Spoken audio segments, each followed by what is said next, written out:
Sorry guys, this is kind of random and I thought about this because the Adams Family Value is on, but I saw someone say somewheres that Raul Julia, when he died, which was in 1994, Angelica Huston, they asked her if they wanted her to do another movie with Christopher Lloyd.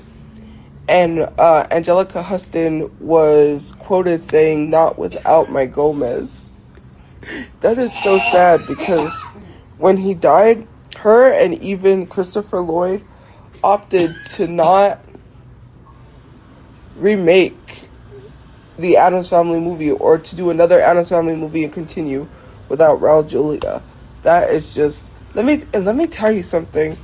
I was kind of bummed out I didn't get Christopher Lloyd's autograph, but this man is a legend. All the villains and all the characters he's played throughout his career that have grown up in my childhood. Okay, so when I was talking about Christopher Lloyd Wright being a legend, and I don't know if you guys ever seen this movie, trust me. I watch a lot of these older shows that my mom used to watch. Like, I'll sit down and I'll watch, like Little House on the Prairie, or Cheers, or Taxi, which, if you guys really love the career of Danny DeVito, you should watch Taxi because there's this movie, Andy Kaufman, who played Latka. If you didn't know, it is rumored. Okay, so there's this movie with Jim Carrey. Stellar performance. If you have not seen Man on the Moon, you should watch it. So he plays as Andy Kaufman, and at the end of the movie, it is rumored that Andy Kaufman is still alive because he does his voice.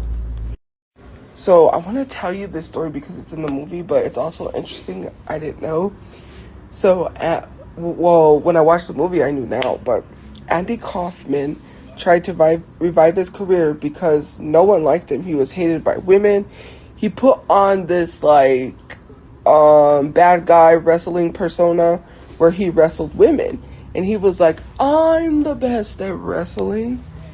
Any of you women can't take me." Like, he was like playing a misogynistic bad guy wrestler, right? He ends up getting mixed up with Jerry the King Lawler, which, if you don't know, Jerry the King Lawler. Okay, anyways. Him and Andy Kaufman tried to fake this beef that they have with each other to wrestle. So he ends up wrestling Jerry the King Lawler, and they tanked his career. It got even worse. Sorry guys, I went kind of like off on a tangent about Andy Kaufman, but anyways, he fights Jerry the King Lawler. He ends up tanking his career even worse because after his spat with Jerry the King Lawler sitting with him in the meeting room, they're meeting with that executive guy, and he was like, "Yeah, this didn't save your career. Sorry, but we're gonna have to let you go." And he was like, "I'm sorry, pal," because they went on David Letterman, I believe it was, and continued their beef. So I believe it was Andy Kaufman came out in this neck brace, and Jerry the King Lawler is just sitting there, and he's being offensive to Jerry the King Lawler, so Jerry the King Lawler could attack him. And I believe Jerry the King Lawler got up, threw coffee at him, and started beating him live national television on David Letterman. You can't make this up. I don't know if that's because this is a thing I've always wondered. I've always for some reason, I've always kind of liked crossovers. I believe Steve-O from Jackass, of course, wrestled. I remember when Snoop Dogg wrestled. I was always really interested and fascinated with the crossovers of actors or celebrities or singers crossing over to wrestling, like Bad Bunny.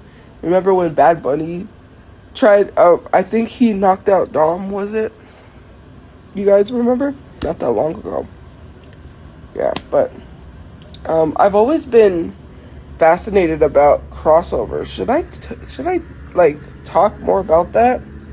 Because I think I should talk more about wrestling. I really like wrestling, guys. I'm going to tell you, I really like wrestling. I'm a huge wrestling fan. So my dad knew this guy that owned a pawn shop. And he had, like, collectibles. Like, he had this Michael Jackson doll that was $1,000. I wanted it, but I couldn't afford it.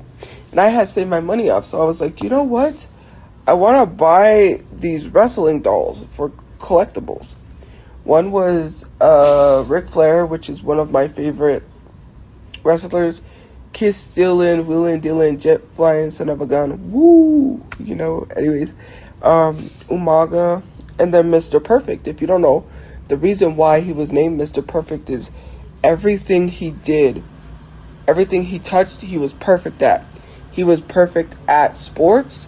He was perfect at wrestling. And he was perfect at a lot of things. There wasn't anything Mr. Perfect couldn't do. He was just good at what he did. Everything he touched, he was good at. Everything.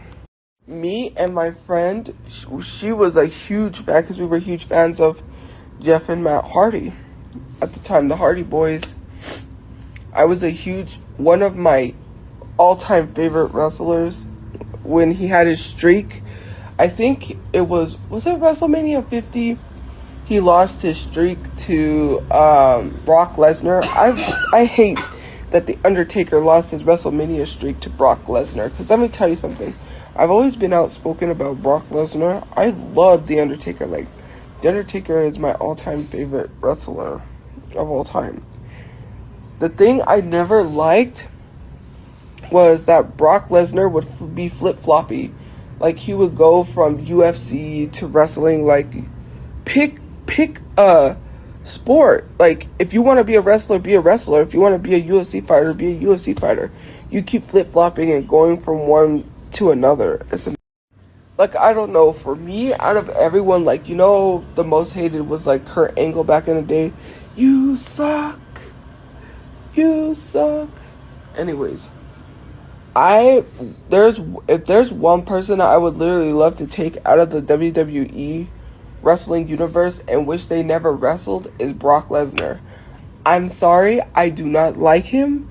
He goes from wrestling to UFC, from UFC to wrestling, and it's so annoying. I feel like he's more a UFC fighter than a wrestler. I'm sorry. He reminds me of that doll from, what is it? It's not Little Toys. What is that, Gremlins or something? Do you know that big buff doll that has like a buzz cut and it's like blonde?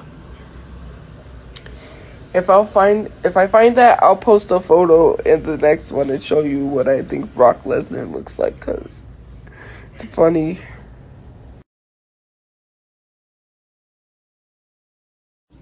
Now, that's not really what I remembered. There was like a toy. I can't think of it.